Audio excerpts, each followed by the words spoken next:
All right, this morning's training was a little rough.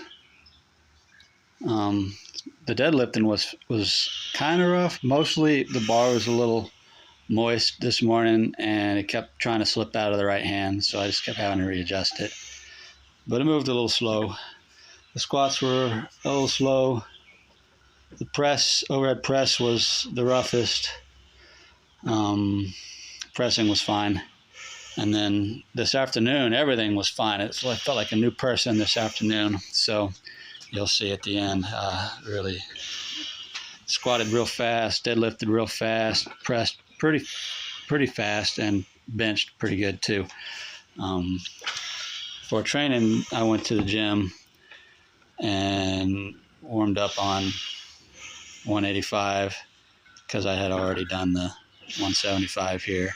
I don't warm up before any of this stuff I'm showing you. I just go right to it.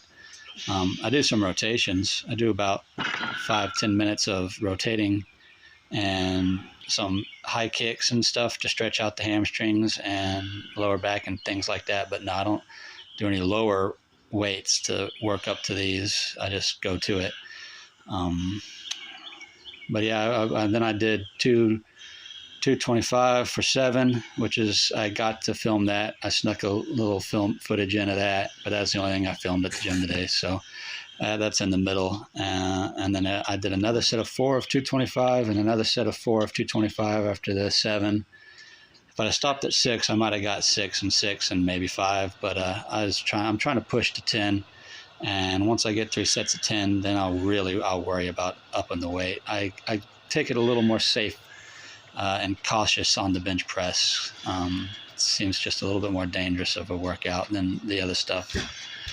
Tearing a pec and all that is not something you want to get into. So then I did my bench presses. Didn't do so hot there. Couldn't get 95 today, even though I did the 100-pound bench press the other day.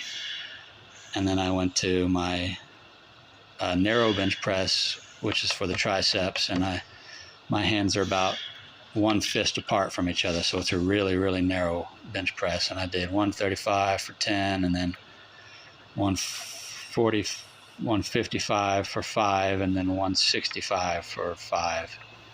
And then I went and did my one-arm presses with the 50-pound dumbbells. I did a set of 8, a set of 10, and then a set of 12 on each side. And then I did 2 sets of dips. I think the first set I was pretty worn out. I only got 10. And then the second set I was still pretty worn out, but I'd recovered a little bit. I got to 15. And then I did some work in the garden, and I did a set of pull-ups on a tree for fun, but I didn't do any other pull-ups today. Now, yeah, here's the 225 for 7. I don't really worry about touching my chest to the bar. I got really long ass arms and not a big chest, so I just worry about getting my arms to parallel. I'm happy with that. It counts for me. If you don't like it, well, you can.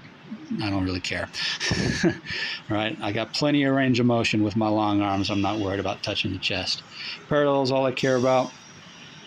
I get a lot of, even if this is a hard weight for me, which it is, you see on the 7th set, I can really push through it because I'm so good at static holds. And during that static hold on the 7th set, 7th rep, I can get a breath in. See, I can take a breath, hold it, take a breath, hold it, take a breath, and just work it back up, right? Every last rep is like that on the 3 sets of the 225 I did. The 7th rep, then the 4th rep, then the 4th rep of the 2nd and 3rd sets were like that, where you get about halfway up and I run out, so I gotta hold it there and take a breath. Just showing you, martial arts is in every movement that you make.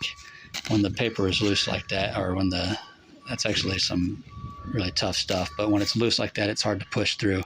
This is basically just 1-inch punching put into farm practice right here.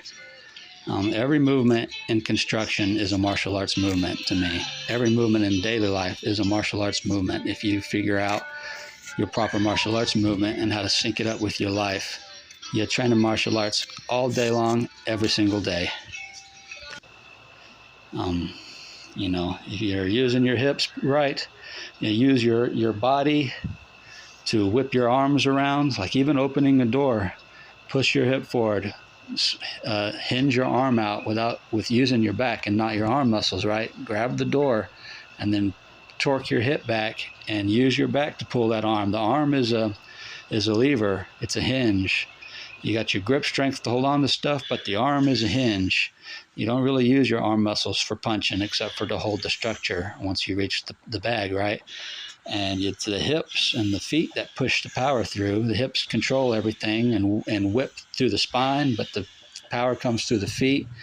All the movement in my life is practiced in this kind of a manner, right? Where the back is moving the arms are hinges, and then you got the forearm and the hands for gripping when you need to hold on to something and do it. But yeah, that's that Karate Kid stuff, but they didn't really teach it properly in that movie, right? Explain how it works, but there is a thing to it. You can turn every single movement in your life into one that betters all movement in your life, including combat movement or weight training movement.